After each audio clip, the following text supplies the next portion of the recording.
আসসালামু আলাইকুম। হ্যালো বন্ধুরা, সবাই কেমন আছেন? আশা করি ভালো আছেন।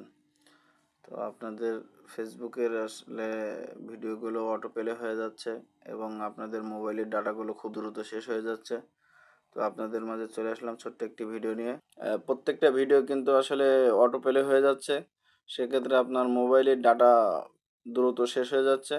আপনি চাইলেই কিন্তু আসলে খুব সহজেই এক ক্লিকেই আপনি আপনার এই অটো প্লেটা বন্ধ করতে পারেন। তো সর্বপ্রথম আপনাকে যে কাজটি করতে হবে, আপনারা আমার স্ক্রিনের দিকে লক্ষ্য করুন যে আপনাদের কিভাবে সেটিংটা করতে হবে। তো চলুন সবাই ব্যাগে যাই।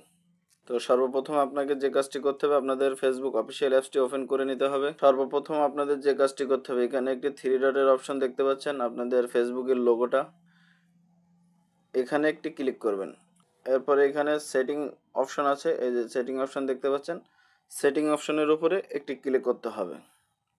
হওয়ার পরে আপনি নিচের দিকে স্ক্রল করবেন,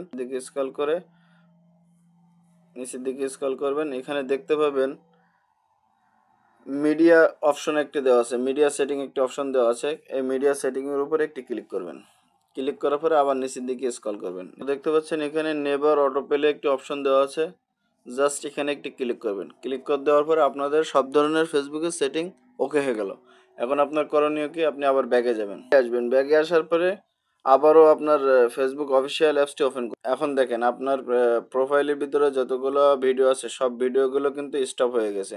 এখন আর আগের মতন ভিডিওগুলো কিন্তু অটো প্লে হচ্ছে না। আপনার পেজের প্রত্যেকটা ভিডিও কিন্তু এখন স্টপ হয়ে গেছে, দেখতে পাচ্ছেন প্রত্যেকটা ভিডিওটা স্টপ হয়ে গেছে।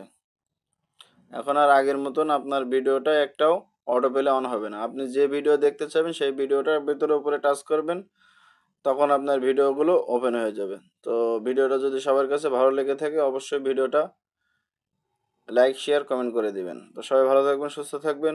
ওকে, আল্লাহ হাফেজ।